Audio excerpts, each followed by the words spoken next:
Well, good evening, everyone, or good afternoon if you happen to be on the West Coast. Darren Potke here. Hope everybody's doing well. Welcome to the latest installment of the IT Officiating Department Continuing Education Series. This is the second part of something that we did, I believe, back in November, if memory serves me correct. Some tidbits, tips, tricks, scenarios for ITA Chair Umpires Part 2. Very much appreciate everybody's attendance tonight. We had more people register for this webinar than in the British House of Commons. So in the interest of time, we got an hour. We're going to jump right into it. Just want to thank everyone for joining, and I want to publicly thank the members of the IT Continuing Education Subcommittee, Steve Laro, who is not on tonight, but Steve Menoff is. Hey, Steve, how you doing? Good, how are you, Darren? Good. I assumed you were watching Bill's highlights there, or other things. So, well, I appreciate you joining tonight. And then Dean Richardville from Tulsa. Dean, how you doing? Good, Darren. Doing great. Great. Well, thanks so much for joining. We have a couple special guests tonight. Andrew Rogers from Chattanooga, Tennessee will kind of be going back and forth with me a little. Andrew, what's going on? You've been busy tonight, right, with the kickoff weekend thing, and then this one. Yeah, we had a little chat with our kickoff weekend webinar referees earlier this evening. So looking forward to another exciting installment of a continuing education webinar. This is good stuff. Well, you're used to exciting stuff, so I appreciate you joining. Absolutely. It's all everything in Tennessee is that way. That's true. So, and very nice new license plates, by the way. I did see that, so well done. That blue is very nice. Yes. And then from down a little south here in Auburn, Chris Roger is also, I believe, here tonight. So Chris, thank you so much. Yeah, my pleasure. Good to be here. Great. Okay, we don't need to go into the way this program works. If you don't know it by now, well, we can't help you tonight, but maybe we can help you in the future. We're going to jump right in. And what we decided to do tonight, we got quite a few interesting scenarios that were sent in.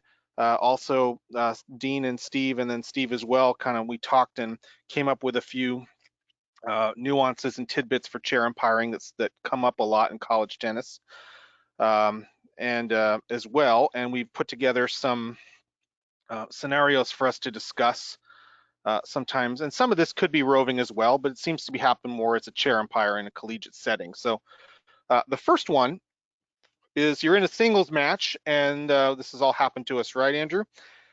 Where player A hits a first serve that is close, but it's out. You know, the screen says long, could be wide as well.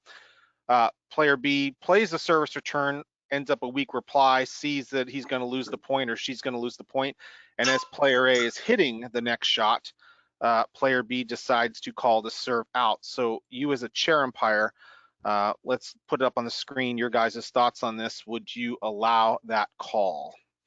And we'll let folks the ability to quickly answer. And Andrew, this happens, right, occasionally out there? Yeah, and this is absolutely, I probably see this happen, I don't want to say, frequently, but certainly once every couple of dual matches, or maybe even once every dual match, you're kind of faced with that split-second decision as a chair umpire as to whether or not has he made a play on this ball? Is he playing this ball? Is he calling it out? Because we see a lot of out serves played, right? I mean, sure. As you know, probably see more than any other out ball played is probably that service line.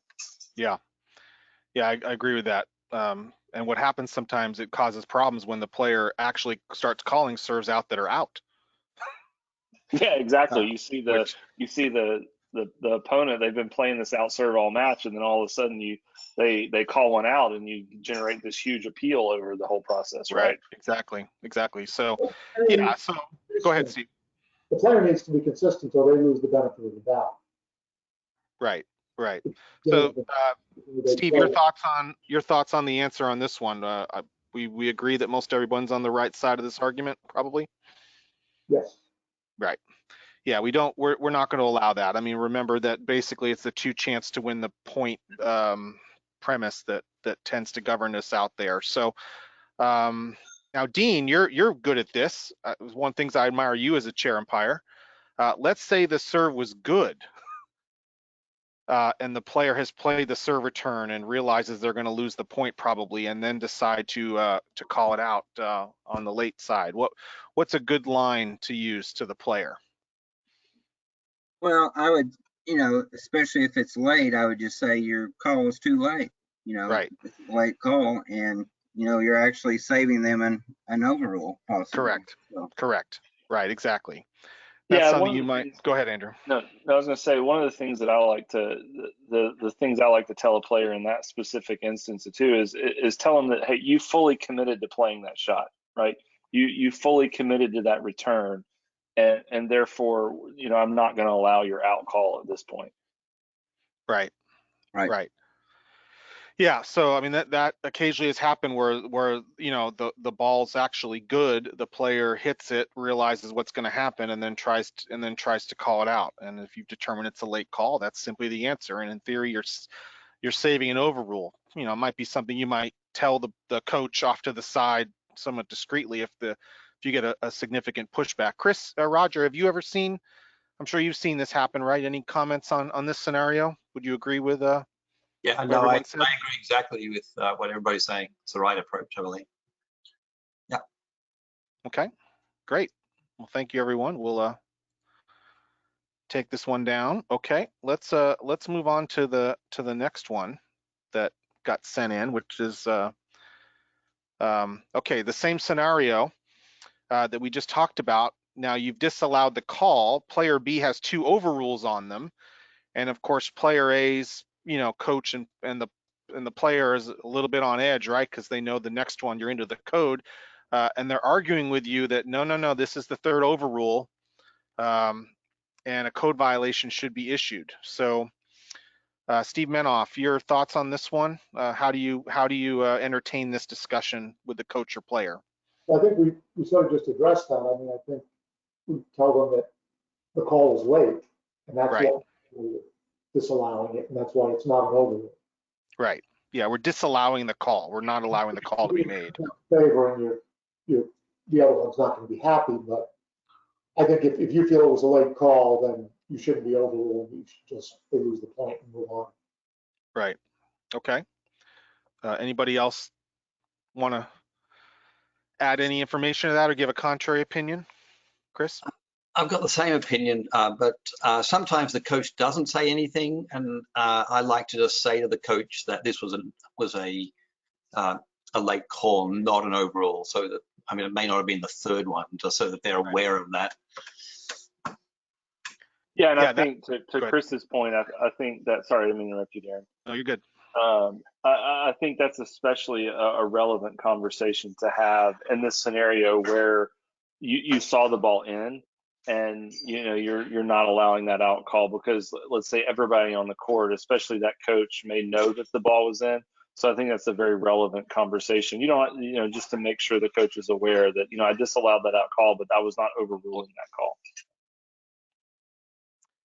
Yeah, that's where the communication comes, right, and being proactive, because if you don't really address it, potentially later in the match it become a sticking point and a conversation you don't have to have. I would say, Dean, the same thing might apply, right, when the coach gives a penalty to their own player, right? It's always good to make sure everybody on the court knows that that's not a code violation. That is simply the coach penalizing their player. Have you ever seen that? correct. Right. Yes, because they think it's part of the progression, which it's not. So it's just like they're taking a point away from their own player. That's what they're doing. Right. Yeah, I mean, from what happened once to me, I was not the chair umpire in a match, but this actually happened where the coach penalized the player. The chair umpire wasn't going to give the code, and then we're pretty demonstrative to make sure that that everybody on the court knew that wasn't a code. And the opposing coach kind of said, "Well, why are we talking about that? And my response was, well, if we get to we were just about ready to split and the match was decided, right? So if we get to a match tiebreak and the player actually does something that they're not supposed to, and the chair umpire gives a code, then it's not going to be a game penalty. The match isn't going to be over. So it's always good to be a little proactive there. Look for that in the next couple of weeks, because suddenly the coaches stop doing that once the conference season starts. Well, yeah, sometimes things tend to change, right, a little bit as we move further on in the season.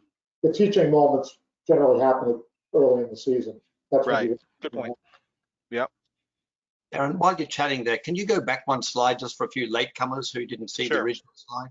Yeah, sure. Thank you. Yeah, so this is a situation, if you jumped on late, this was a situation where, you know, the player hits the serve, it's close, but it's out, and then the player plays the return, realizes they're probably going to lose the point, and then decides to try to call it out. So I think everyone on the panel, as well as the majority of the folks attending tonight, agree that, you know, we're not going to allow that call. It's too late. Okay, thank you, Chris, for that. Anybody have any other comments on this one?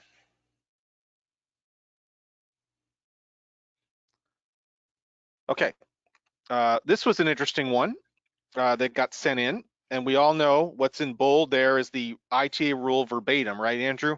Straight out of the book. IH3. IH3, that's They the shall rule. not enter the receiver's box. And a lot of people say, well, you know, why is that a rule specifically in college tennis? And the answer is that the coaches have determined that they feel that the only reason why anyone would be in the service box would be the intent to distract the server. That determination has been made by the coaches, hence the rule. But the question came in, well, how are we going to handle the receiver's partner that hangs over the service box, either with their racket, arms, hands, or head? I'm curious what people think on this one. So let's see your thought on this one. We're going to stop play and issue a warning to the receiving team. We're going to wait for a complaint from the serving team and then address, or do nothing because it's not against the rules. This was an interesting one, Andrew.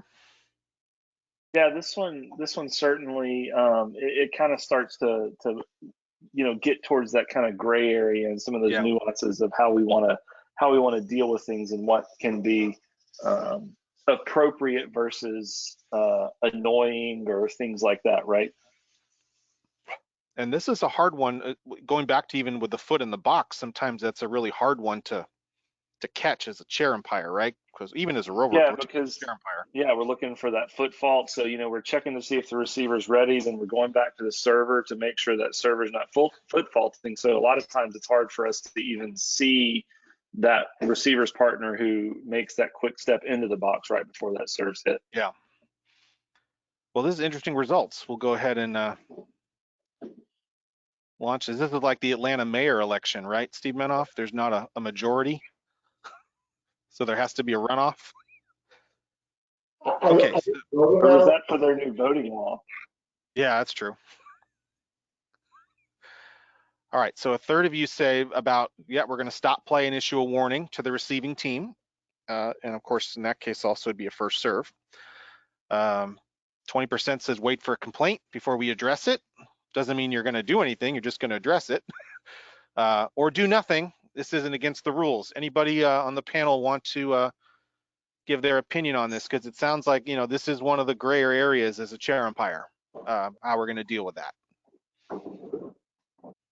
I don't think I would wait for a complaint. I think if you see somebody's intentionally trying to distract, okay, I don't know that I wouldn't stop play. If the other team didn't raise an issue, I would let the point finish, and then I would either say something, depending on how often it's going on and how annoying it is. I would say something to both teams, or I would do it at a changeover quietly and say you're getting awfully close to the intent of the rule. Okay. Okay, so you're. Yeah, I mean, obviously, if they're waving their hands, if they're waving their rackets, I mean, those are things that we've clearly identified, right, as things that you can't do, right? I'm saying if you're distracting, it doesn't really matter if they're in the box, if they're intentional. Right, exactly. That's so, correct. I mean, clearly, I think you're right, Steve, that it's something that's done purely with the intent to distract is problematic and needs to be addressed before we get to the It's those, and sometimes I think if we see, if we have that player that's kind of, if I get a complaint and it's a player that's kind of maybe just, they've got like they're straddling it. See, I think what I see, especially for some reason, I've seen it more in women's matches than men's matches, where we've got the player that the receiver's partner who's got like 1 foot, in the, they're straddling that center line, right? So they've kind of got like 1 foot in the other service box, and they've got 1 foot behind the service box, and they're kind of straddling it, right? And if they're just kind of standing there, they're technically not in the box, and it's not necessarily against the rules. I would argue that it's probably just as distracting to the receiver as it is to the server's partner, right? But I think Steve's on the right track with clearly something that's meant for the intent to distract. And if they're, it's the same thing with like squeaking the legs, right? I mean, if they're intentionally just like doing nothing but just squeaking their shoes on the court, right? Mhm. Exactly. Same intent. Okay, good discussion there. Dean or Chris, you guys have anything you'd like to add or take a? If the answer is no, that's fine. Take a. Well, I wasn't going to say what I would do if I was a player on serving. Right, but, right, no, exactly. I know wouldn't what say I that would I do might have there. even So, done that. yeah, I think I might have, but anyway, no, I agree with all that. All right, so I guess the takeaway here is we want to try to address it in some form relatively quickly, right? Steve, is that what you're arguing, Menoff? Yes. Okay, so that way it doesn't happen at 3-all in the tiebreak.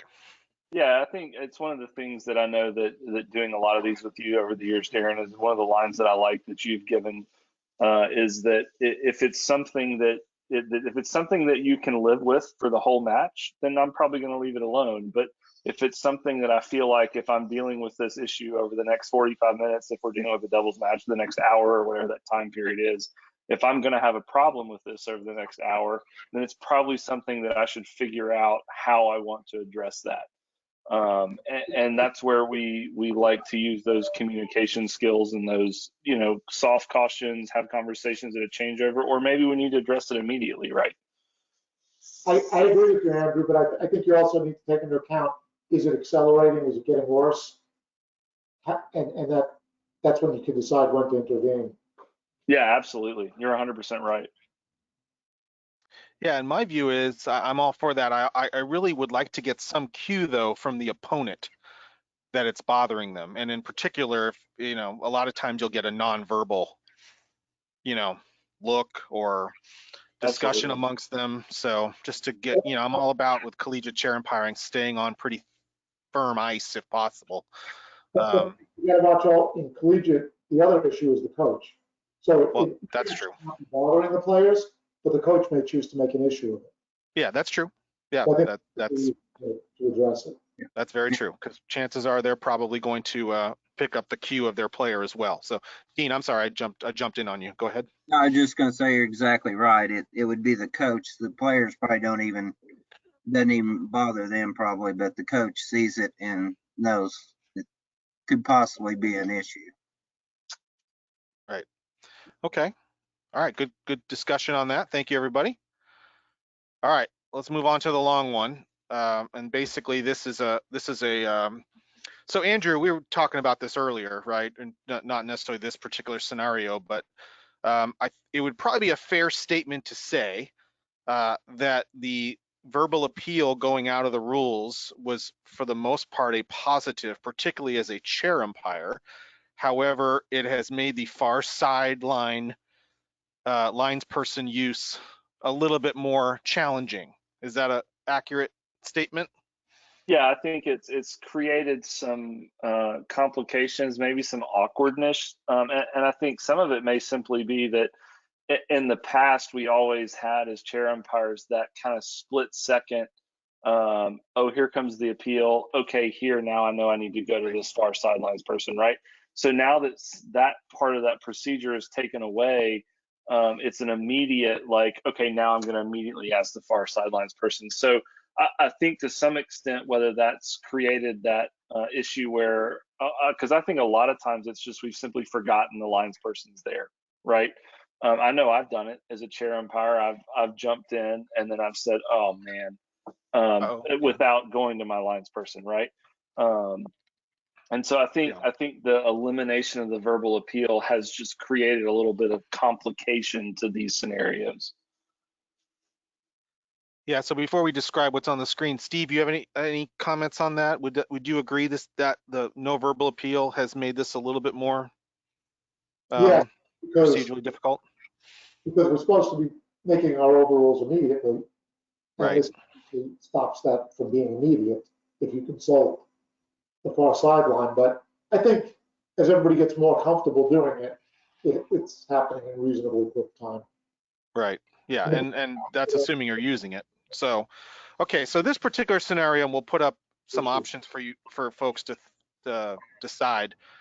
So, the chair umpire has overruled the player's out call. The player kind of protests. Okay, accepts your decision.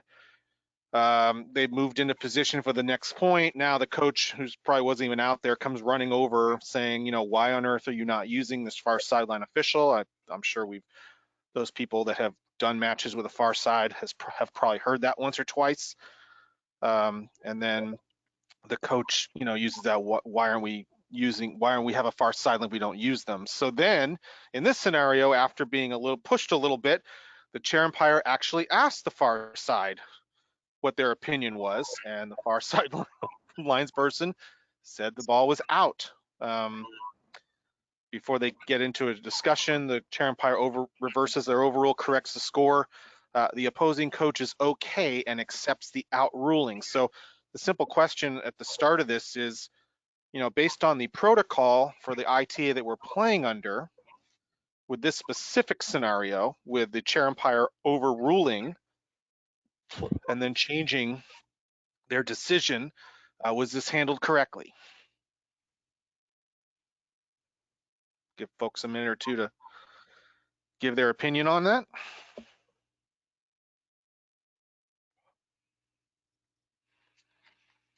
And as they do that, I mean, part of the thing that complicates this is, I mean, I'm just thinking, Andrew, right? I can't really think of another level of tennis that would have people standing out on a line not having the primary responsibility to make that call. Yeah, that's what. Yeah, exactly. And one of the things though that makes it even more not difficult, but one of the things that makes it challenging is that at the end of the day, the coaches are the ones that have voted and wanted these lines people out there, right? Right. And as you know, coaches, for better or for worse, some of them understand better than others about how well trained some of these people are, and Right. all the nuances that are involved with calling that line. But if you ask a coach, the coach is going to tell you, well, that person is standing there looking at the line. You can't tell me that that person doesn't see that line as well, better than you do as a chair umpire, right? They're standing there looking straight up. Yeah. So that adds to the complication. Yeah, and this isn't a criticism of collegiate coaching, because obviously there's a limited amount of top players in the world and the coaches that are coaching those players. But if you do not have experience, whether as a player or coach at the higher levels of the game, where up until recently there was line umpires at the circuit level, or there still is, but at the professional highest level, you might not understand the nuances of line umpires and their duties and what they can and can't do. And so this becomes frankly just a specific issue to collegiate side, just because 99 times out of 100, the chair umpire or the line umpire is the primary responsible party of making the call. In fact, the players don't make anything, whereas in the college tennis, it's completely reversed. So anyway, that being said, so everybody sees on the screen, most people say no. Do we agree with that based on the protocol and the incident here? Chair umpire overruled and then reversed it? Anybody want an Yes, opinion on that? I'll jump in and say that, yeah, procedurally, no, that, this wasn't handled correctly. And I mean, You know, at Yeah. the end of the day, once that chair umpire has made made an overrule, they've made a ruling on the court. You know, that ruling is final, right? Right. There's not a, I mean, and that would hold true for all layers of tennis, right? Tennis officiating. Right. Procedurally, that's always going to be the case. So what if the coach wasn't okay? I mean, this scenario says the coach, first off, great job selling it, right? Yeah, Steve? and I'm, like I say, as a Andrew? referee, I'm not jumping in here, right? Like if the coaches, if everybody's, because I've had this exact scenario happen to me when I was off court as a referee, and both coaches are okay, and I'm not getting involved, right? I'm going to let that happen. Everybody's accepting that outcome, and we're moving on. Yeah. Procedurally, I think what both Darren and Andrew just said and what everybody voted on is correct. So two things were wrong. First of all, you should go to the far sideline. So that wasn't done. And secondly, once you make a call, that is the definitive, should be the end of the discussion. So the question becomes then in the course of an actual match, you have one coach who totally professionally is making the ongoing argument, why are the far sideline officials there if we're not going to use them? Is the whole for them to get a better view.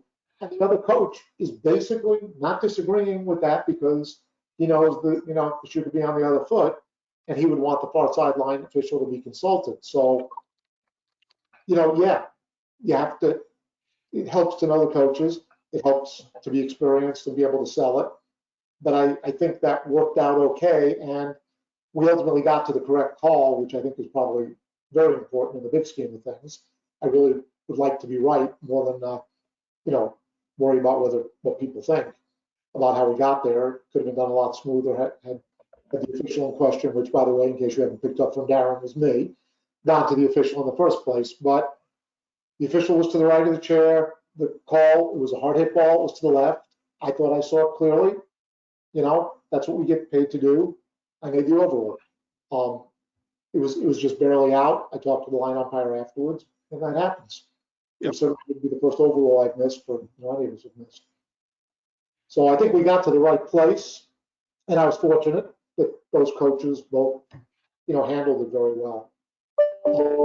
Again, I think the real message here is let's not get to the second paragraph. Let's use that sideline umpire. Yeah, where appropriate. Andrew, I'm sorry. Go ahead. No, I was Jumping in. the only thing I would say is I think to me, or the only thing I would add, the real teaching point here in this slide, and as we think about these scenarios, because I think we've all identified this as a particularly a sticky issue, right? Is the teaching point to me is how do we think about ways to hopefully eliminate, as Steve said, getting to that. How do we eliminate ways of getting to this scenario, right? We all know it happens, but what are opportunities, what are tips, what are tricks that we can think about, in order to kind of to stop this from happening, right?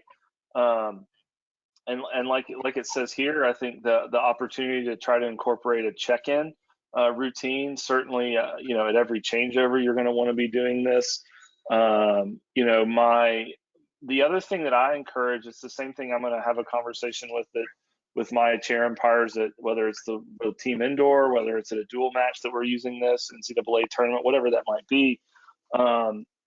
If it's a ball that's 3 inches out on the far sideline or 4 inches out on the far sideline, I know that if I'm a referee, I know that you as a chair umpire, I know you see that ball out, right? I have no doubt in my mind that a ball that's 3 inches out you see.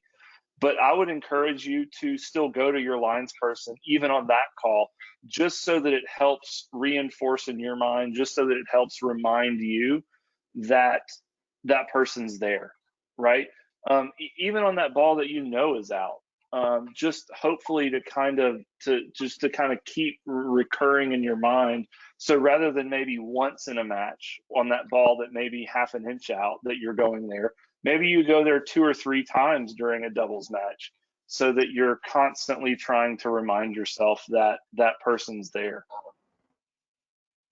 Yeah, that's a good point. I mean, those of you that have worked as a line umpire at the, professional level know that that is part of a routine that a chair umpire goes through every change, or at least they should, is just non-verbally checking in with their line umpire crew. Number one, it provides some support, and number two, it helps the chair umpire, know who's out there and what's going on. So, uh, Dean, you've had some experience with this. I would say where it becomes difficult sometimes is the match maybe that the far sidelines person gets inserted in the middle, right? Late in the singles, and all of a sudden you've got somebody out there. Has that ever happened to you, or any Exactly. advice? Because down where you live, this is kind of a, hate to say, kind of Yeah, a normal routine, but it seems to be. been doing this quite a while, exactly. Right. But well, as Andrew was saying, and Steve, you need to go to that far sideline immediately. I mean, I know you forget sometimes, but that takes away all doubt. It should take away all doubt that, that person is looking down that line and they have the best view. And it's just, that's what I would say is everyone just needs to remember to do that. I know you forget, but Well, I but don't you know. but you have to live with the result, though, You do. even if you disagree with it. That's where it becomes a little bit challenging as a chair umpire, is finding, what's appropriate and what's not. So, most times the coaches are, not that it's about trying to avoid tough decisions and arguments, because that shouldn't be the number one goal of officiating, because sometimes we have to do that. But normally the coaches aren't. You're not going to get a ton of pushback, because you went to the far side, right? I mean, Steve, is that your thoughts on this, or your experience? I mean, most times, They want you to even go. if it ends up being wrong. No, they want you to go to the far sideline official. Yeah, So I yeah. think you push back for that. Okay. Chris, Roger, anything you'd like to add on this? I know that you've worked on trying to clarify some of this far sideline protocol that will be coming out here soon, but any thoughts? Yeah, so sorry, I've been typing a lot here, so Oh, I that's okay.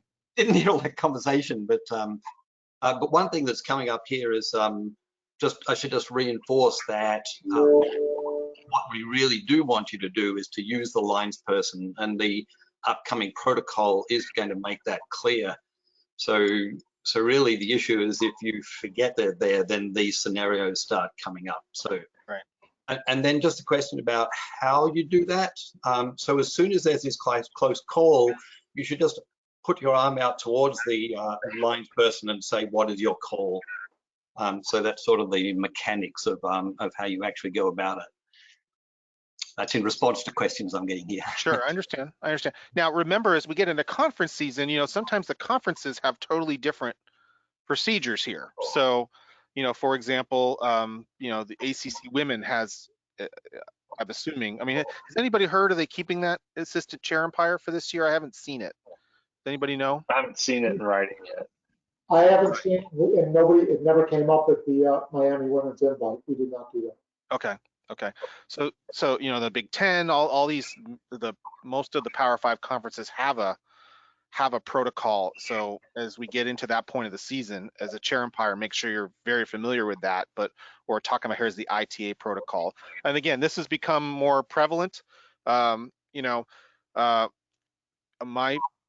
without getting into real, song and dance and soapbox, I mean, my personal feeling is, and I'll say this every single time we talk about this, and it's very important to understand that whenever you put an extra person on a court, whether it's a far sidelines person, a ball kid, what have you, it has the potential to help the match in a way. It also has the potential to hurt the match. So we just have to be cognizant of that and use the tools we have accordingly to try to officiate the match as best we can. Okay, anything else on this? I think this is a good tip on the screen. Some people probably have some other tips. The key is just, like anything, just get a routine going and work as a team out there. Anybody else have anything to add? Chris, go ahead. Yeah, just that I think you referred to this, but the manual that's going to have an update fairly soon will address this specifically. And so if you can look at that when that comes along, I think it might answer a lot of these questions. Okay, great. I'll look forward to that. And I did want to publicly thank Rebel for all his efforts. Again, with the manual, it's quite a document, and I know a lot of people have helped as well, but he's done a great job at least getting that ball rolling and having something for the collegiate side specifically. So thank you, Rebel. Okay, Andrew, anything else on this? I know you've been talking far side all night. It has been a common theme this evening. So Right. no, I think it's well said, and like we said, I think we've identified a lot of the issues, but I think we've covered a lot of the opportunities to hopefully eliminate those issues before they happen. Right. Okay, so this one, you know, a lot of times, you know, the correct way, if possible, is to have the player benches, you know, on the same side as the chair, mainly for various reasons. One is communication, but as we know, sometimes with facility configuration, that's not possible. So let's say you have a scenario where you're not on the same side. Now you have to communicate with one or both players during a changeover. So Andrew, do you have a thought on maybe a best practice if you have to communicate with a player without, you know, because remember, as soon as you get out of the chair, not only are the players looking at you, the coaches, but all the spectators probably are looking at you, wondering what you're doing. Yeah, So how can exactly. we accomplish this without maybe not embarrassing a player or drawing unnecessary attention to either the player or yourself? Do you have a thought? Yeah, I mean, to me, the initial thing that comes to mind, and I utilize this frequently in matches where I'm working as a chair umpire, is, and certainly the changeover provides a very good opportunity, and that is to be figuring out where all three of your tennis balls are, Right. and making sure that they're on the proper side of the court, right? So going to get a ball that's at the net, going to get a ball that's, you know, maybe the server is going to be to the right of the chair at the next changeover. I mean, when they come up from this change of ends, the server is going to be to the right of the chair. Well, let's say you got a ball that's, you know, on the service line on the left side of the court, right? Well, I'm going to hop down quickly out of the chair and go grab that ball and kind of walk over. And as I'm walking up to put that ball maybe to the right of the chair, I'm just going to kind of ease over towards where the players are sitting, right? In order Right. to have that conversation. That way it doesn't look like I'm doing something that out of the ordinary, right? Yeah. Yep. That to me is the easiest way to make this communication open. Yeah, well, as a chair umpire, whether it's ITA or whatever, I mean, that should be one of the things that you're paying attention to on the changeover is making sure all the balls that are in play are where they're supposed, at least on the court, right, or where they're supposed to be. I think that's a really good tip, Andrew. Yeah, and Go ahead. you don't have ball kids typically. I mean, some, you know, Georgia Tech where you are a lot, maybe they do, but a Yeah, lot of just the times we men. don't have ball kids that can facilitate that, right? So that's an easy way for us as ITA chair umpires to make that happen. Yeah, remember, it's just Georgia Tech men, and they like to be referred to themselves as the Golden Retrievers. But thank you That's a for brilliant noticing. name. Yeah, seriously. Steve, Menoff, any thought on this one? You want to second that tip, or do you have one of your own? Similar approach, you know, gathering the balls is fine. You could go out and check the single sticks. Yep. And kind of slowly meander around the net, and that just gives you an opportunity to say something. If anybody in the crowd is paying attention, they probably just think you're saying Right. nothing important. So I think you could disguise it a number of ways. Yeah. Oh, I think I see a piece of trash. Exactly. Right. Yeah. Single stick is always, you know, just kind of back up. Oh, yeah, right. Looks like didn't look right from the chair. Got it, guys. Oh, by the way, ... So, okay, good tips. Dean or Chris, anything on this one you like to add, or just maybe somebody in the chat that's had a good tip you want to bring to the floor? I know you guys are busy. Hey, Dean. Well, there was one question that they were saying, going back to the previous question regarding receiver's partner stepping in the service box, are collegiate players not allowed to play in the I formation? This would entail them partially standing in the receiver's box. Yeah, well, we defaulted the receivers for doing that. So no, I'm just kidding. No, I mean, they can't be in the box. They cannot stand in the rules are very clear. So in that case, the I formation, I mean, I suppose they could stand behind the box, but Yeah. I don't know why they'd want to do that, but I think your method of handling it as a player, Dean, might be a good way of handling it. So Yeah, yeah, okay. cause another issue later, but you know. It might, yeah, it might. Exactly. Make sure as a chair umpire, you know the exit from the court, the closest fence, Right. closest gate. It's always important. Okay, great. Anything else? Those are good tips. Yeah, just find a reason to do something and not necessarily draw a lot of attention to your player, because Andrew, sometimes this is going to happen, right? Sometimes with the COVID protocols, the players are split on different sides. Again, it's not ideal. Sometimes with facility layouts, it's easier for the coach to be able to coach 2 courts with his players, or her players. So this is going to happen. Yeah, exactly. And I think these are really good opportunities, because anytime that you're addressing a player from the chair, it's a much more formal conversation, right? And you're speaking louder, so you've got a lot more ears that are able to tune into that conversation, right? So these are, as we start thinking about ways to manage a match and the different tools that we have, some of these conversations that happen in exactly this scenario are a very important way for us as chair umpires to manage a match. Great, thank you for that. Okay, anybody else have anything on this one? Mr. Menoff, are you good on this one? Can I go back Okay. to the far sideline just for a sec? Sure. I'm sorry. No, you're good. Go ahead. Okay, so this question here says, going back to the last scenario about the linesman, are you saying the chair should never reverse his call once he makes the call? So what's going to come out in the manual, I believe, we've reached this consensus, is that if the chair overrules a player, then they were 100% sure about that decision, and so therefore cannot go to the lines person. There'll be a shall statement there to make that clear, but there will only be a should. The recommendation is we don't do it, but if they've actually gone with the call, then on the understanding that that might be because they were just not sure enough to overrule, then on rare occasions it is permissible. If the protocol will recommend that it is permissible for them to then go to the far sideline umpire. So I've got to say that most of the times you won't do that, but if you're ruling that you've agreed with the call, then there will be a nuance in the manual that allows you to to gain the extra information by going to the lines person after you've made that decision. But you shouldn't, if you're not sure, you could be wrong. You could be sure and wrong, as was the case this time. You shouldn't be overruling. Yes, I mean, you're absolutely right. All I'm saying is that the question that was asked in the chat box was answered by saying you can never do it, but that's not what the manual is going to say. That's all I'm saying. There are occasions where you are permitted to do that by the protocol in the upcoming manual. So Chris, I think we just scheduled the next continuing ed webinar. Yeah. To talk about that. So yep, yeah. Do you I know when agree. that's coming out? All I'm saying is that there was an answer in the chat box that had to be clarified. That's all. I understand. Do you know when the manual is coming out, by the way? Does anybody know? Well, according to Rebel, 2 months ago. Okay. Okay.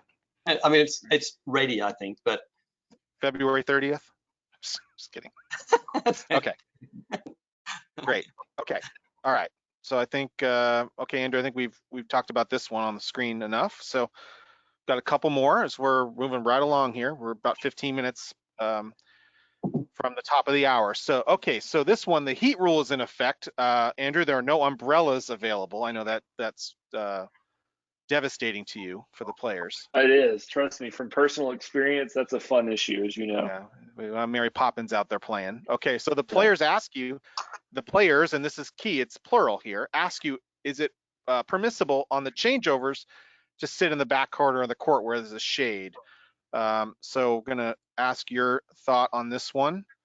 What would be your decision as a chair umpire? Nope, can't do it. They can only sit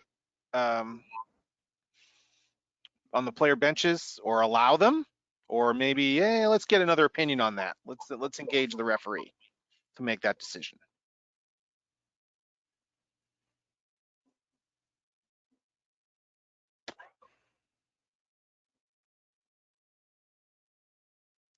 Okay, about 3/4 of you voted. Thanks everybody for your attendance and participation tonight. It's very much, excuse me, appreciated. Been a busy day here.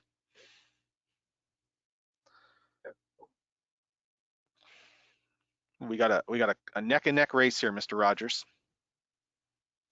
No, it looks like it. Yeah, it's close. It's because people like your opinion as a referee. Well, you know, we could have this be Florida and just keep this open all season.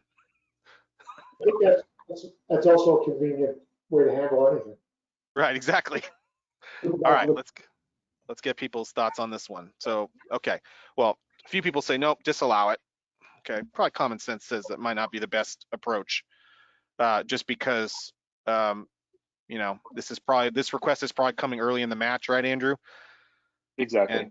And yeah, might not be the best atmosphere out there from that. Okay, but yeah, about half people say allow them to sit, or half say engage the referee. I'm not sure there's a right or wrong answer on those two. I would argue maybe that's something the referee should get involved with, just because it might be then a policy on all courts, for example, right, Andrew? Or Yeah, I think that those that types of certainly as things. a chair umpire, involving your referee there is it, anytime you're wanting to break from what you would think of as be a traditional procedure, right? Might be a good conversation just to at least have with your referee. I would hope that, I guess this is just me personally, I would hope that as a referee, you would not come in and say, oh, no, no, no, no, no, no, you can't do this. You only can sit at the bench, right? But to your point, Darren, like, yeah, it may be something that's going to be happening on more than just your court, right? Yeah.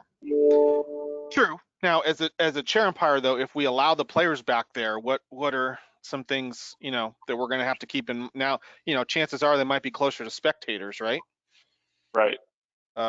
And conveniently, private coach, mom or dad might be sitting right there. So we got to keep an eye on that. Plus the safety issue. You know, we don't want anything. You know, if they bring a chair or a bench back there, we don't really want that, or something that could be moved quickly. But yeah, this was an interesting question we got. Steve Menoff, you have any thoughts on this one? Because you know where you live, it's what, 100 degrees right now. In the other direction. Right. It's not a problem here. I'd be inclined to let them do it and probably radio the referee to let him know what I'm doing. Okay. Perhaps he would like to, you know, check the situation on other courts to see if there's an issue. Yeah. I mean, there's some common sense there. I mean, yeah, you Right. probably keep a little bit more of an eye on them, as you say, if they're closer to people, but not going to make them sit there in the heat. Sure. Yeah. Yeah. It's amazing with common sense, right? How far it gets Not on so common. officiating sometimes. Right. Okay. Dean or Chris, anything you'd like to add on this one? Or if not, we can Were there move umbrellas into another scenario. umpire in that scenario? What's that? Are there umbrellas available for the chair umpire in this scenario? Yeah, Okay. that'd be nice. But chances are probably if there were no umbrellas available for the players, my guess is there's none for the chair umpires. But who knows, right, Andrew? We've seen different over I've the seen years. different. I've seen the Yes. chair umpires and the home team. Right. I've seen the chair umpires and the home team have umbrellas, but not the visiting team. So, and they were expected to bring it on a flight. But that's for another night It's another story. discussion. Right. Okay. But the funny thing is, what is it, 4 or 5 years ago? We're still talking about it. Yeah, she'll never let that go, by the way. Yeah. That was the one time I let a coach drop 27 F-bombs at me and did nothing. As long as she said it not in my direction and not in front of spectators. So that's the way it goes. So, okay. All right. Hot day. Player has run out of water and is waiting for their teammate to bring water to them, having to cross multiple courts to do so. The chair umpire is now, the changeover time is now becoming up. So the first question, just real quick opinion on this, you know, what do you think? Should we allow any discretion to that time? So players not, you know, run out of water or not prepared. Give people thoughts on this one, because, you know, We actually had this happen, Andrew, at the ITA Cup.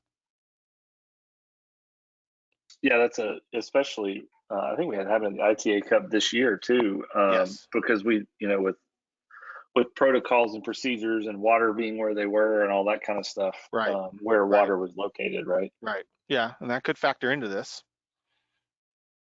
Taking a lot of different thoughts into account. Okay, let's share this one. Split right down the middle, right? Yes, no. So we didn't accomplish anything with that, right, Andrew or Steve? Pretty split down the middle. So, you guys have any thoughts on this one, or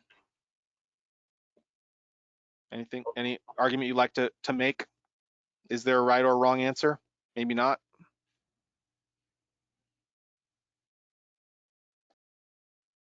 I've seen that happen so many times, and generally the teammate will leave it by the gate. Yeah. I think it's fair to the other player. Right. This person, I don't want to say he's unprepared, but they apparently didn't bring the other or whatever to the court. You got to be fair to both players. Yeah. So somebody's like on the verge of passing out, that'd be one thing.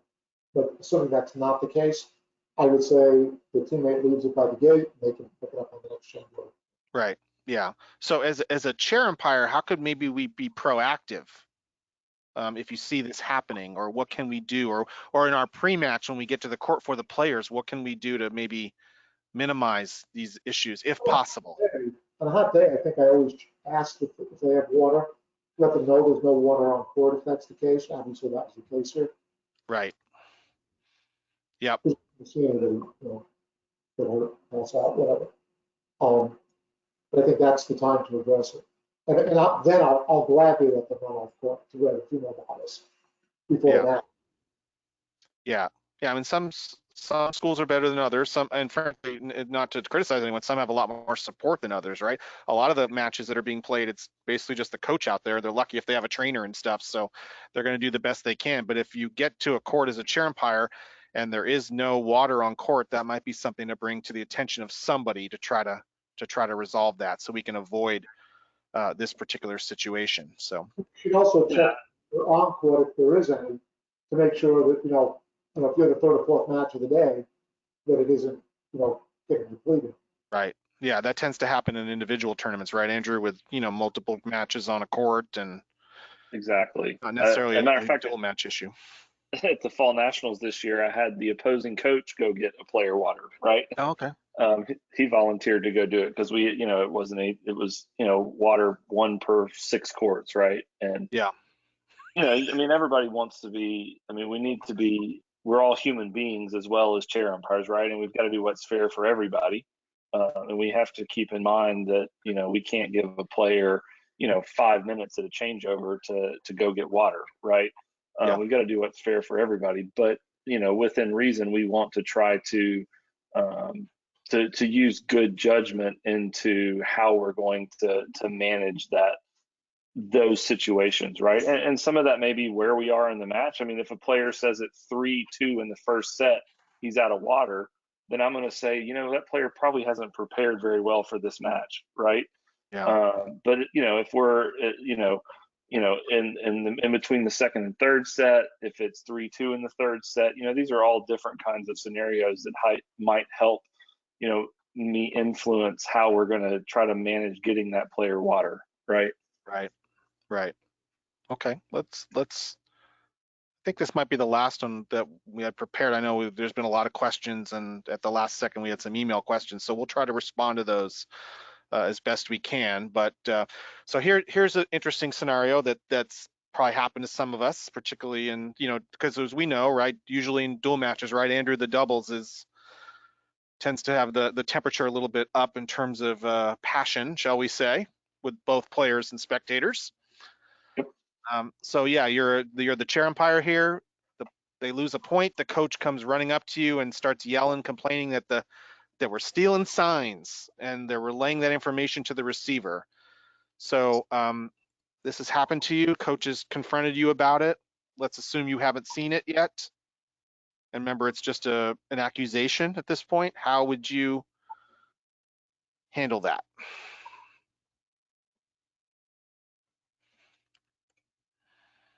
Has this happened to you, Steve? That has not happened to me, but I kind of like the third answer. I think it's Yeah. comparable to anything happening in the crowd. I'm not going to react until I see evidence of it. Yeah. The referee, off-court referee, I would ask them to pay attention because I'm trying to watch my match. Right. Officials who are finished with their matches in the stands to look for that type of thing. Yeah. Or other harassment type behavior. Right. So- So I mean, obviously this is pretty straightforward. I mean, yeah, we're not gonna immediately assume it's true, and we're not gonna dismiss the coach's claims. And so 1 and 2 are out. That's no way of handling it. So yeah, this was a pretty easy poll, we think. Start looking for cues. Now, the exception, right, Andrew Rogers, is if the Houston Astros are in the crowd. You have a different way of looking at this. That's right. No, just kidding. Yeah. Just apologies to any Astros fans. You can send hate mail later. But so what would be some of the cues that you're looking for? Anybody? What would be in this case?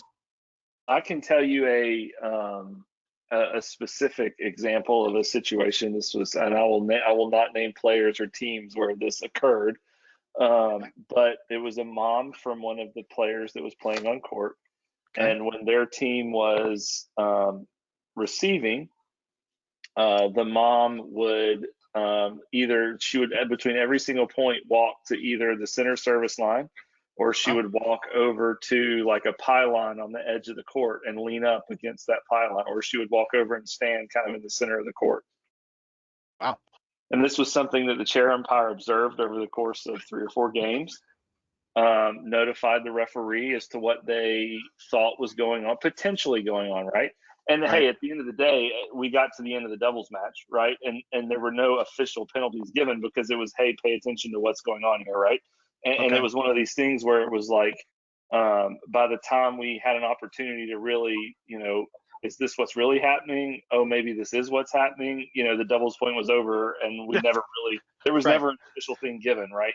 Yeah, that's the nice part about this one set format. Just Yeah, blink. exactly. Yeah. It finished so fast and it was done, but that was specifically what someone had alerted was going on, right? Yeah. And hey, would you pay attention to this? And I started watching, and it was I watched for about a game, and I was like, man, I think that person's onto something. And then the doubles point was over, and we moved on, right? Yeah. So anyway, Did you ask to check her pedometer? right?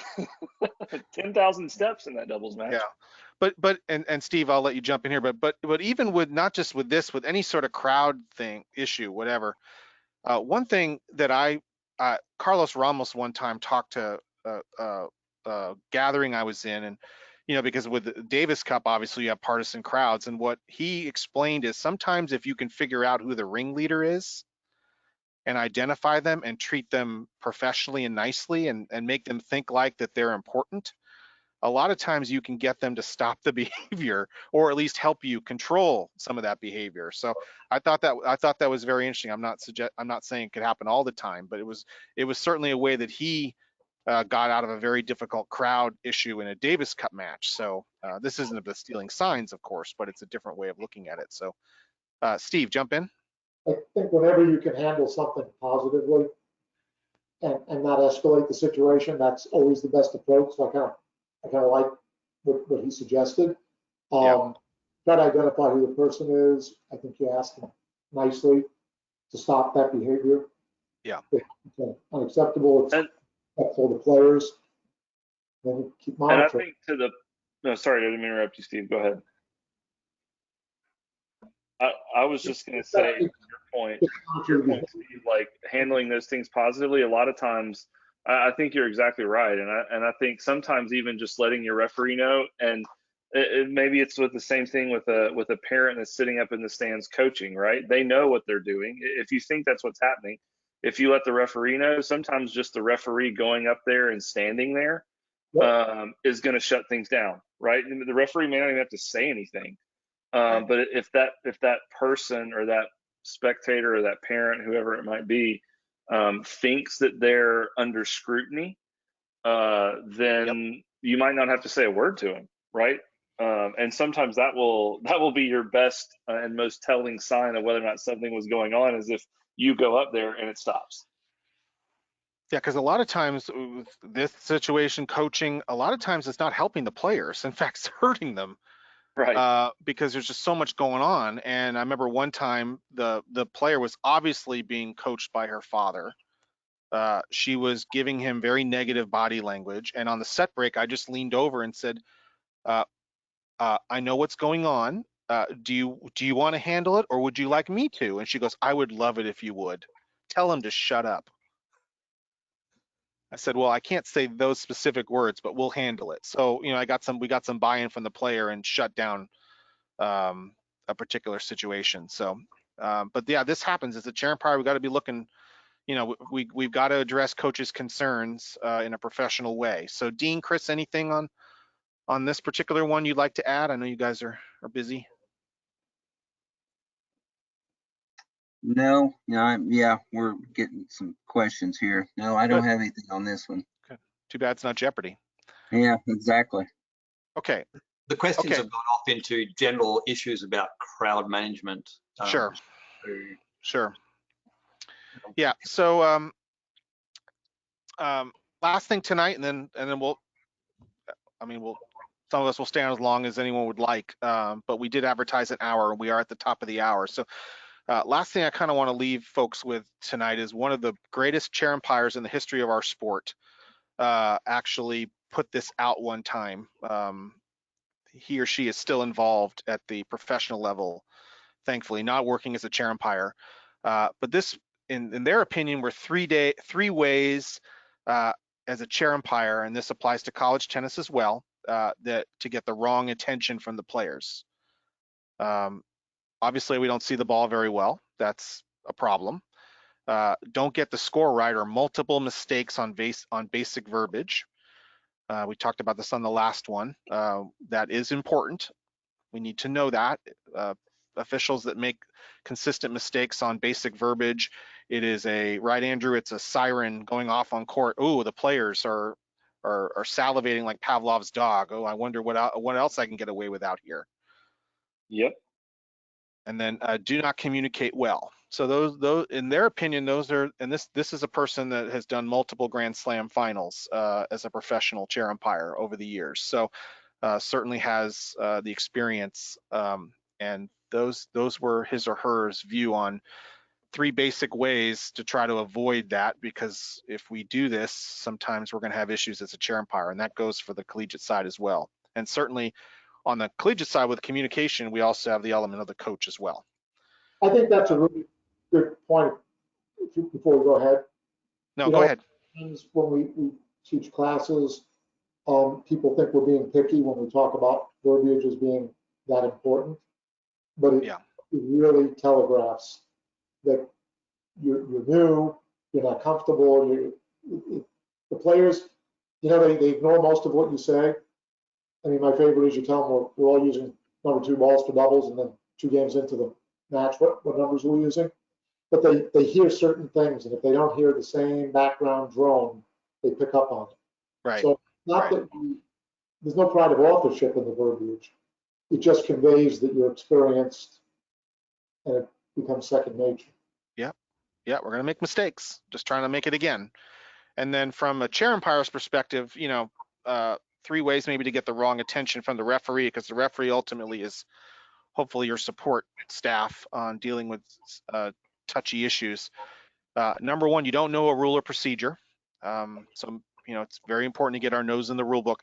Andrew, that is something that Gail Bradshaw, a longtime ATP supervisor, used to give advice to all officials, is get your nose in the rule book, whether it's ATP, ITF, in this case ITA, USTA.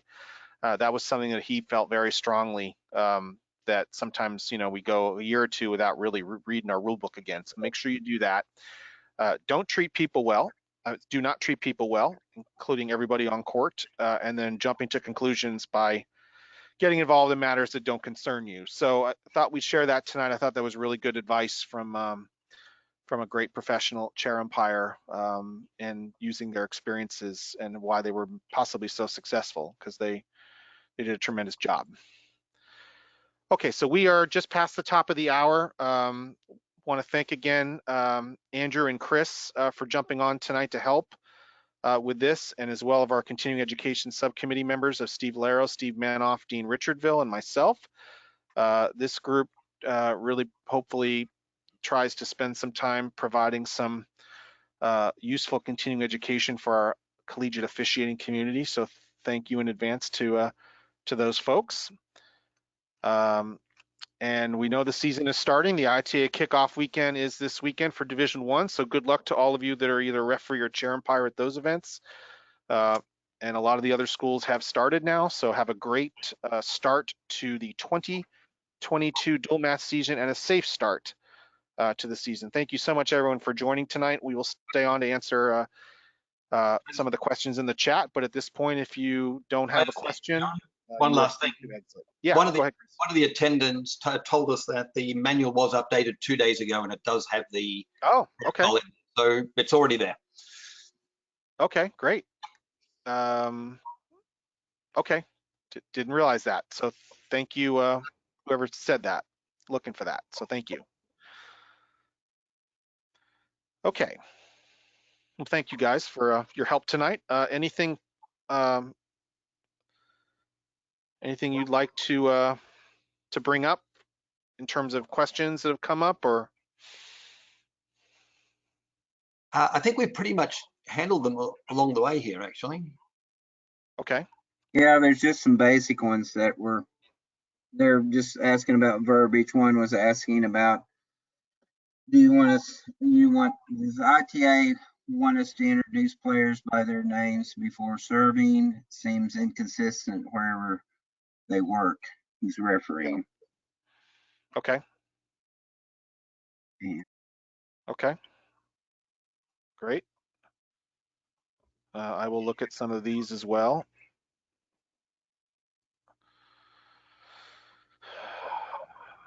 Good question here. If the line is blocked from view by one of the players and the opponent asks if it was in or out, well, if you were truly blocked, you owe it to the player to say that, in my opinion.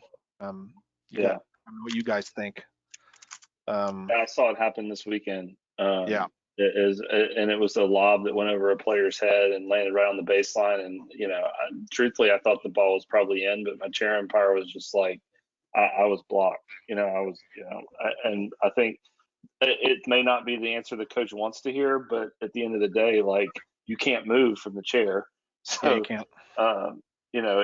It's, they have to understand that's what happened. Yeah.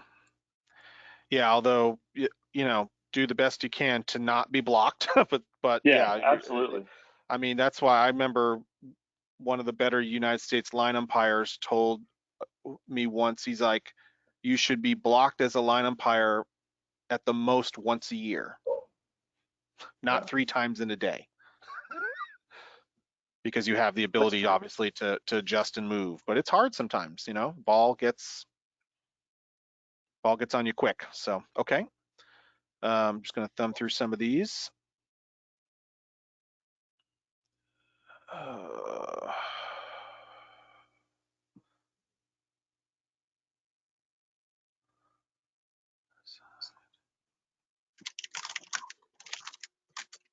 Here's a good one. Any advice for a far sideline calling through the net that's near the opposite baseline?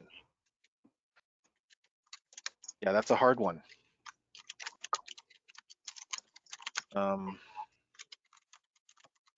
Anybody have a thought on that one?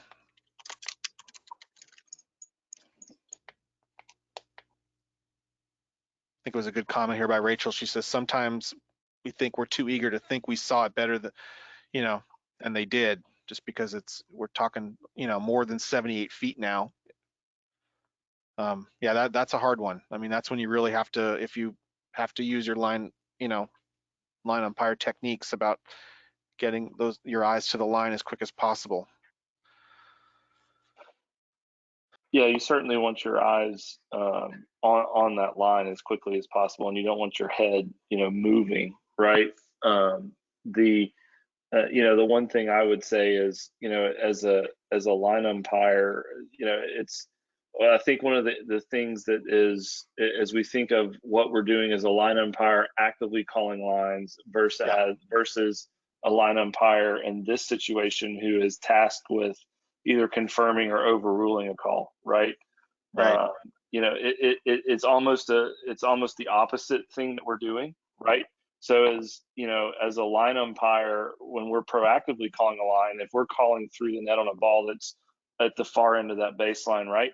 We're probably going to be safing that ball if we're not 100% sure, right? Yeah. And we're going to let the chair take care of calling that ball out, Yeah. right? One of our, yeah, Which, Andrew, sorry, one of our better college chair umpires just texted me and they said 4 words: don't be a hero.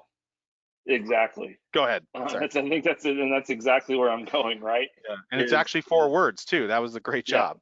that's perfect. And that's exactly where I was headed with it. Is as we're doing what we're doing, we're going to be on the other side of that, right? Whereas the players called that ball out, right? We're going to be 100% sure that that ball was in before we're going there, right? Just like Yeah. as the chair umpire, there's no Yep. guesswork. Right.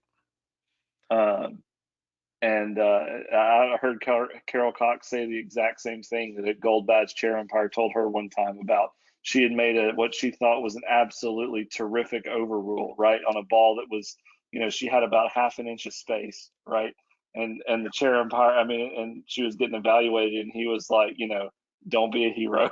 Right. Don't be a hero. Yeah. Yep. Yeah. This is another good question. And I lost it here. Sorry. And the nice part is we're still recording, so everyone can hear me mumbling. It was a question about what do we do when the coach for player safety basically jumps in the middle of a point and stops play for a ball rolling on court that the player is about to step on, not aware of. I guess this is assuming that the chair umpire doesn't see the ball. Right. And the answer is they unfortunately lose the point for Yeah, coaches. I would tell a coach, like, I totally understand where you're coming from, Yeah. and sometimes I've seen that scenario happen, right, where as a chair umpire, you're tracking the ball, and so you've tracked a ball that that player's opponent is hitting, and so the ball quickly comes in right at someone's feet, and you literally haven't made it back yet to see that ball, right? I mean, we can all envision the scenario where this happens. Right. And I totally respect, and I would tell a coach, I totally respect the decision to not have your player injured, but unfortunately, you are forfeiting this point. Yeah. Yeah, it's one of those unfortunate ones, but when they have to. Otherwise, can you imagine if we replayed it? Yeah, Every single but I point would that the say player was for going to lose. sure, Right. yeah, and I would Yeah. say for sure that even though the coach deliberately got involved in the point, if I truly felt like the coach was trying to stop in this scenario that you described, I'm never going to issue a coach's Oh yeah. conduct No. No penalty way. for this, right? Like, there's no way I'm going there.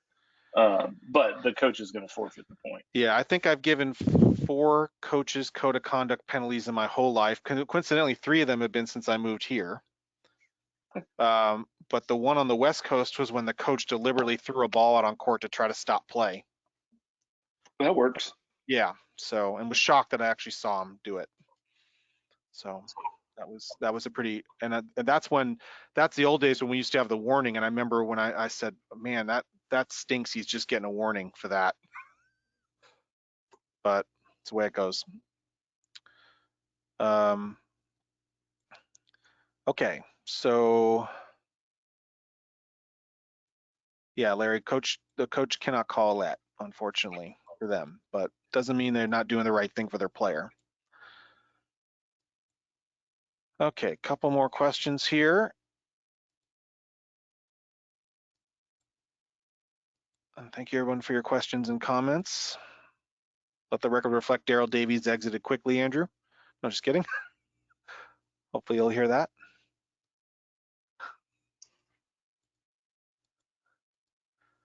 Okay, question specific on when you code taunting.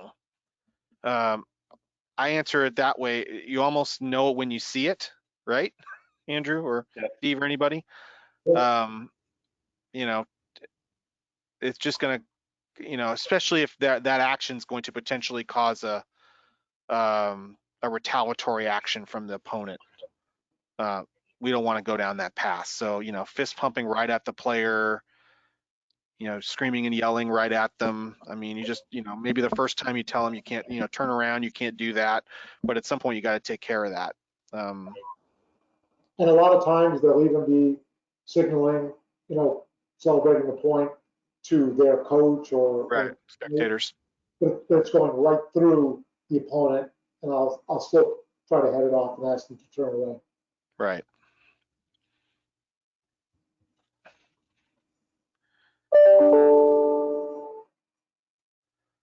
Okay. Just going through some of these others, but that was a good question, Walter. So yeah, it's a lot of it. You kind of see it, believe it. You know it when you see it. But it's something that, particularly if it has the ability to be a contentious match that you want to jump on pretty quickly. You might not decide to give it a code right away, but you need to let the player or the coach know that you're paying attention. And where it becomes difficult is, we're trained, of course, to look in the direction of the losing player on every point, because generally speaking, if there are problems, that's where it's going to come from. This would be a scenario where that you might decide occasionally to reroute your brain on that one, if you have to. So that's a hard one, but it is a problem. So we got to take care of it.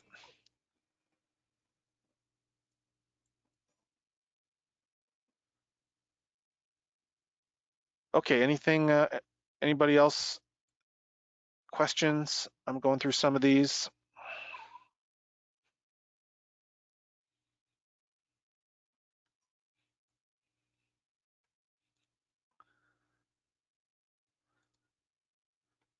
Okay, here's a good one.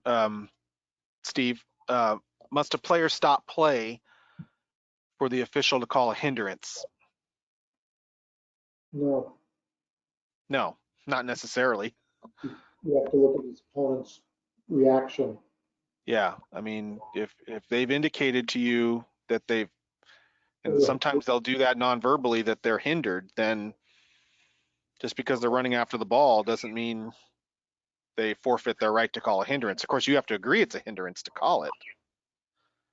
Andrew, go ahead, Steve.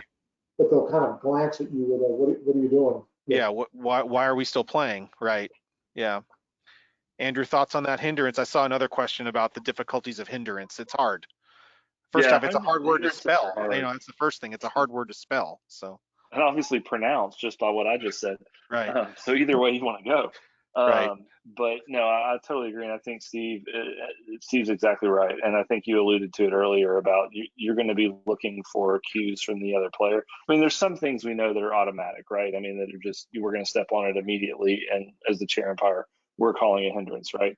There's other things that get very difficult and very complicated. And that's where I think, yeah, you're absolutely right. It's a judgment call, and you're going to be looking to the opponents to see whether or not, in fact, they were hindered, right? And I think that's unfortunately the best guidance that we can give. But I think you're right that a player can be running to a ball and trying to make a play on the ball and still be hindered. Yeah.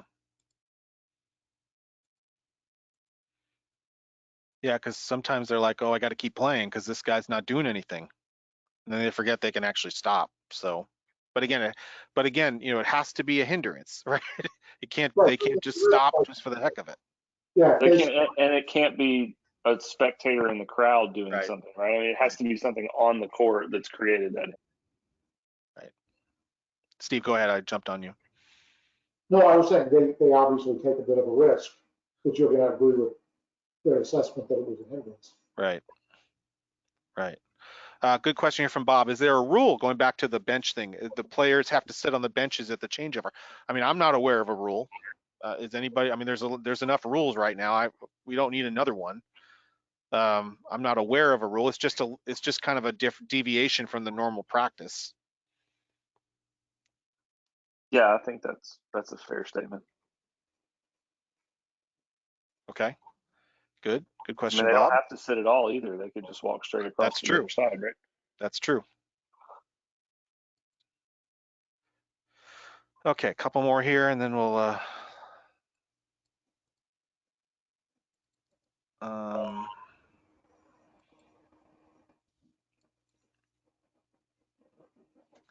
So one line, going back to a question Lori asked, one line that I heard somebody use, Andrew, someone that decided to uphold a call that might have been a little on the later side. Their response to the player and coach was, he wasn't slow, he wasn't late, he was slow. Yeah, and what I've heard, he could have been faster. He could have been faster. Something Yeah. could have been faster, but it was the right call. You know, something like Right. that. You know, Yeah. anything that doesn't use the word late, right? Right. However, you can verbalize that to say that it wasn't a late call. It could have been a faster call, or it was a slow call, but something Yeah. that lets them know that it wasn't a late call, but it was the right call. Yeah. Yeah. I heard that and I'm like, I kind of like that. That was pretty Yeah. pretty well said. Yeah. I liked who was it? I think that was a Chris Citrone line I heard years ago. Okay. I thought it came out and I said, man, that was good. You know, it could have been faster, but it was That the was right pretty good. call. That was pretty good. So, okay. All right. Dean, Chris, anybody else have anything? We could probably be on here all night, but anything major to address that's come up or? No, just a lot of suggestions. Okay. Yep. Suggestions are good. I've lost it now, but somebody was asking about bench players making noise during a point are treated like spectators. So at what point Right. can they be Yeah. somewhere? To be frank, that is something that I think a majority of the IT officials leadership don't we. I mean, hopefully I'm not overstepping my bounds. I'm not sure there's an agreement on that. Yeah, I think you're exactly right. I mean, obviously, I think we all agree that bench players need to be held to a higher standard than a spectator, right? Right. I think these Yeah. are things we can all agree on. I think where some of the conversations that we've been having hinge around whether or not outside noise, which bench players would be technically considered outside noise, can in fact, how are we going to deal with that as it interrupts play on a match that's ongoing, right? And I think that's where the contention point is, because that obviously gets more in the weeds. So not to go too far into that. I think that's part of the conversation. Now, I mean, I think as we, and I think that's specifically dealing with noise that's inadvertent noise, right? I mean, I think we all can agree that if a bench player, intentionally interferes with play, that's a different conversation to be had, right? In terms of how you're gonna, or there's certainly going to be something done about that, right? But I think the conversation hinges around, how are we dealing with that on a match that's in progress, right? Yeah. And So it's sometimes it's been an issue a couple times this season already. Opposite gender have been, and they're held at the same standard as the bench players. So well, actually, they're my spectators. understanding they're spectators. Yeah, They're not on opposing the gender are spectators. But they like to get to Dean. I think to your point is valid though, that they, sometimes they think they can be out there and half court and whoop it up and right. And no. Right. No. And you No. can throw them out just like a spectator too. Yeah. Very easily. Yeah. And you can, have a conversation with, they don't want to have their head coach. That's been the one, Yeah. I'm just going to, we'll have a conversation with the coach about the way this is going on. Yeah. So, okay. Well, Andrew, Dean, Chris, Steve, thank you so much for all your help tonight and being on and providing some good insight. And thank you to everybody for joining.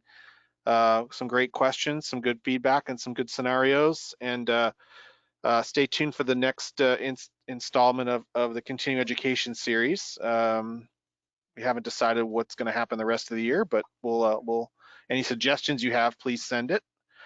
But other than that, any last words from anybody? Steve? But tonight, I would say we could do a part 3. Sounds like it. Yeah. Well, I think we're definitely gonna do one on this far side thing. So, Yeah. yeah. So, okay, everybody. I really appreciate everybody's time. Please be safe. Have a great start to the dual match season. If anyone can be of any assistance, don't hesitate to reach out. But please do not reach out to me between 6:30 and 7:15 every night. That's bedtime here in the Putke house. But other than that, I look forward to receiving your call. Have a great evening, everybody. Thanks, man. Thanks.